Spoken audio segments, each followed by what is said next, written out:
पाकिस्तान वापस जा रही थी सीआरपीएफ जवान की पत्नी, हाईकोर्ट से मिली राहत। पहलगांव में हुए आतंकवादी हमले के बाद भारत सरकार ने पाकिस्तान के खिलाफ कई सख्त कदम उठाए हैं। उनमें पाकिस्तानी नागरिकों के भारत छोड़ने का फरमान भी शामिल है। सरकार के इस आदेश के बाद पाकिस्तानी नागरिक मीनल अहमद को भी भारत छोड़ने के लिए अटारी बागा बॉर्डर पहुंचने के लिए कहा गया। हालांकि उन्हें अब हाईकोर्ट से राहत मिल गई है।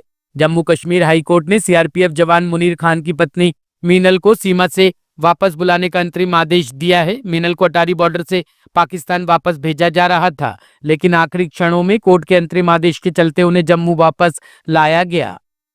आपको डिस्मिस किया जाता? जी, उसमें लिखा गया है कि आप क्या है लेटर में, क्या है? लेटर में ये चीज़ भी वो मेंशन कर रहे हैं कि निकाह के बारे में जवान ने सूचित किया है। तो वो बता रहे हैं कि विजिट वीज़े के बाद आपने एक पाकिस्तानी को घर में रखा, जो कि वो एलटीवी में रखा। उस वजह से वो हाँ, रीजन दिया गया और लिखा है कि आपको डिसमिस किया किया है। क्या रीजंस क्या दिए डिसमिस के? रीज़न यही लिखा है उसमें कि आपने एलटीवी ख़त्म होने के बाद अपनी वाइफ को यहाँ पे रखा और इसमें आपने डिपार्टमेंट को इन्फॉर्म नहीं किया। इन्फॉर्म मैंने किया, मेरे पास प्रूफ है, प्रॉपर चैनल मैंने उसमें डॉक्यूमेंट लगा के इन्फॉर्म किया हुआ है। एलटीवी के कागज़ भी मैंने जो है 41 बटालियन में भी जमा कर दिए हैं। तो इससे पहले मुझे 72 बटालियन में जब मेरी वाइफ आई, उसके बाद मैं छुट्टी काट के 23 मार्च को मैं 72 बटालियन में रिपोर्ट किया था। तो आप इस दौरान कहाँ पोस्टेड है? जम्मू कश्मीर में पोस्टेड? नहीं, मैं इस टाइम मध्य प्रदेश भोपाल में पोस्टेड। वो तो अभी है जी। जब ये सारा शादी हो रही थी तो कहाँ? उस टाइम मैं जम्मू कश्मीर सुंदरमणि मेरा हेडक्वार्टर था 72 बटालियन का, और शिवखोड़ी में मेरी पोस्टिंग थी। अच्छा, अभी इधर ही पोस्टेड? जी। तो उस दौरान मेरे ये 23 मार्च को मैं रिपोर्ट करता हूँ वाइफ के यहाँ आने के बाद 72 बटालियन में। मैं वहाँ भी बताता हूँ, मैंने पूरे डॉक्यूमेंट्स मैंने उनके प्रिंट में निकाल के रखे हुए हैं, जो मैंने व्हाट्सएप भी किए घर से। इनको पूरी डिटेल 72 बटालियन को दी, वीज़े की कापी दी और एलटीवी के लिए बताया। तो फिर मैं 26 मार्च को जब मैं शिवखोड़ी से हेडक्वार्टर सुंदरमणि में जाता हूँ, तो वहाँ अचानक से मुझे 27 तारीख को सुबह अर्ली मॉर्निंग बिना कुछ बताए हुए अचानक मुझे कहते हैं कि आपको 41 में रिपोर्ट करना है, आपको जाना है, आपकी ट्रांसफ़र होगी। तो मैंने पूछा, मेरा अभी 2027 में यहाँ ट्रांसफ़र पीरियड कंप्लीट होना था JNK से। तो मैंने आदेश के अनुसार मैंने उस पर कुछ ज़्यादा बात नहीं की, मैंने अपना वो उठाया। मुझे उसमें जब भी आप किसी दूसरी बटालियन में ट्रांसफ़र होते हैं तो आपको 15 दिन का ज्वाइनिंग टाइम मिलता है, पीरियड मिलता है, आपको घर से होके वहाँ ज्वाइन करना होता है। मेरा वो भी नहीं मिला। मुझे एमरजेंसी वहाँ रिपोर्ट करने के लिए बोल दिया, JT उसमें नॉट परमिट लिख दिया। तो मैंने आदेश के अनुसार यहाँ से 41 बटालियन भोपाल में 29 को मॉर्निंग में मैंने ज्वाइन किया।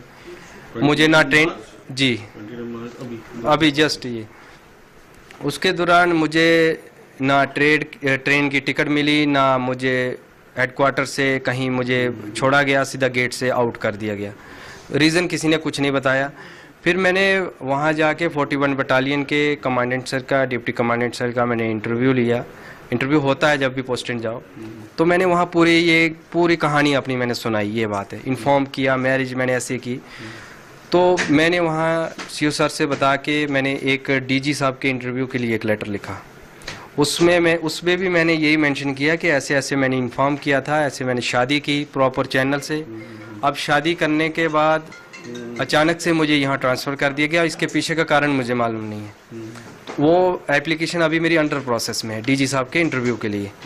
उसमें मैंने पूरे डॉक्यूमेंट्स लगाए हैं, वीज़े की कापियाँ लगाई हैं, मैरिज सर्टिफिकेट लगाए हैं, A to Z DG साहब के लिए भी मैंने लिख के वहाँ दिया हुआ है।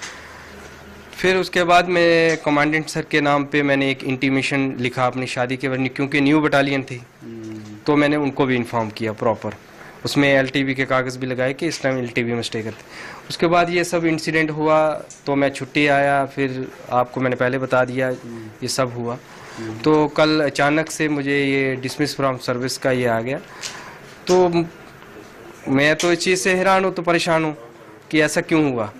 मैं यही प्राइम मिनिस्टर साहब से, होम मिनिस्टर साहब से अपील करना चाहता हूँ कि एक जवान होने के नाते ही मेरे साथ इंसाफ किया जाए कि ऐसा क्यों। जब मैंने प्रॉपर चैनल 2024 में शादी कर रहा हूँ, 2022 से मैं डिपार्टमेंट को लगातार सूचित करता आ रहा हूँ। वो डिपार्टमेंट जानता है भी, हर कॉपी मैंने उनको दी है।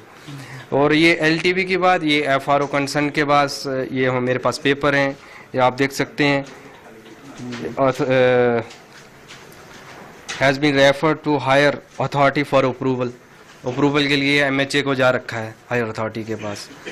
तो मुझे बताओ कि इसमें कहाँ पे इलीगल हुआ है, जहाँ आप लोग देख सकते हैं डायरेक्टरेट का क्लियर आर्डर है, सूचित मैंने किया है CRPF को, वो क्लियर लिख रहे हैं कि हमें इन्फॉर्म नहीं किया।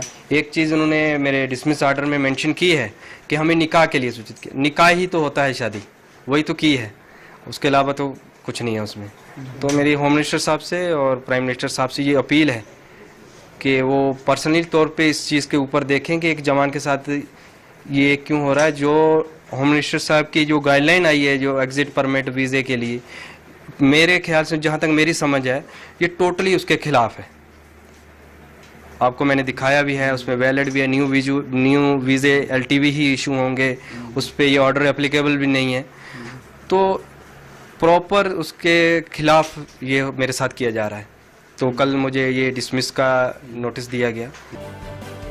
ब्यूरो रिपोर्ट, टीम सृजन न्यूज।